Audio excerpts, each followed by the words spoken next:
Today we are going to paint cherry blossoms. I'm starting with an 8x8 canvas already painted a base color. This color is made from blue, green, and white mixed together. The colors we will need for this painting are blue, green, white, red, and yellow. There are many different ways to paint floral arrangements, but my favorite way is to decide first where the flowers are going to go. The flowers are the primary, most important element, and so choosing where they go is my preferred way to start, and then everything else can be worked in around them. I am starting with this pink made of red and white mixed together, and this is going to be kind of a mid-tone for what these flowers ultimately are going to be. When I paint flowers, I usually start with either the mid-tone of what the flowers will be, or preferably the darkest color, because then when you have the darkest color, you can build up lights and highlights around it.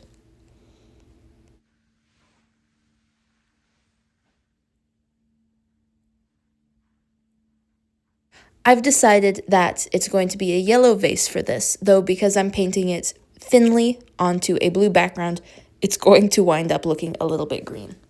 The cherry blossoms that we're painting are going to be very gestural. So there's two ways to take that. You can either also make the vase gestural, or you can work harder on the vase and make it look more realistic to have a contrast to the flowers. I'm going for a gestural vase. I'm actually not even going to cover up all the blue background in painting this vase. I'm going to focus on what the highlights are, and the highlights are going to be coming from the left.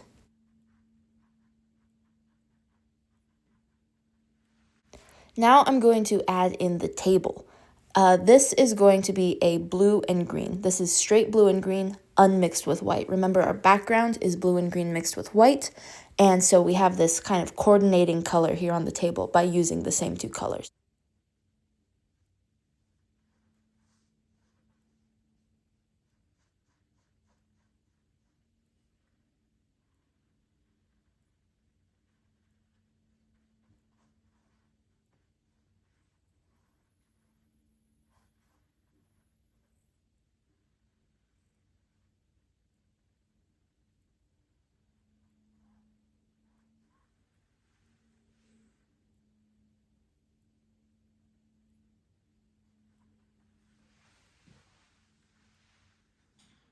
About here is where I'd say that if you want to stop, you can stop here.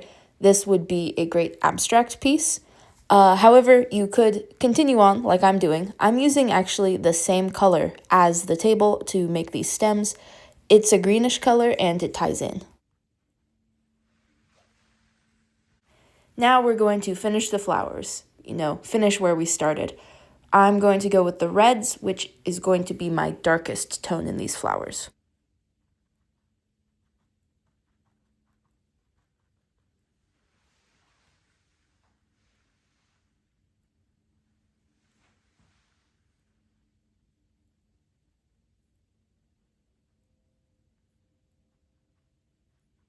Now these flowers are going to be painted very chaotically, but there is a slight method. Since I've decided that the light is coming in from the left side, then I'm going to be putting more red on the bottom right of flowers and more of my lighter pinks on the top left.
There are two types of reflections in painting. One is going to be a straight up reflection, two objects adjacent to each other, will kind of shine light on each other, and the other is shadows, which often include the color of what they're reflecting.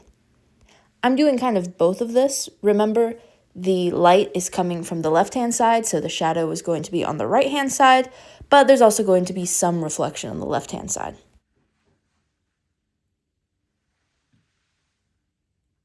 To do this, I'm working in some of my pink and some of my yellow paints.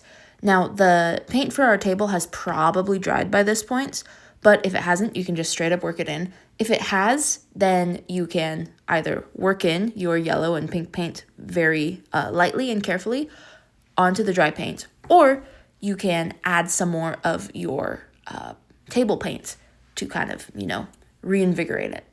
Though I'm using acrylic paint here, and acrylic paint does not reactivate with water. I mean, it really does a little bit, so adding a little bit of water is also a good help here.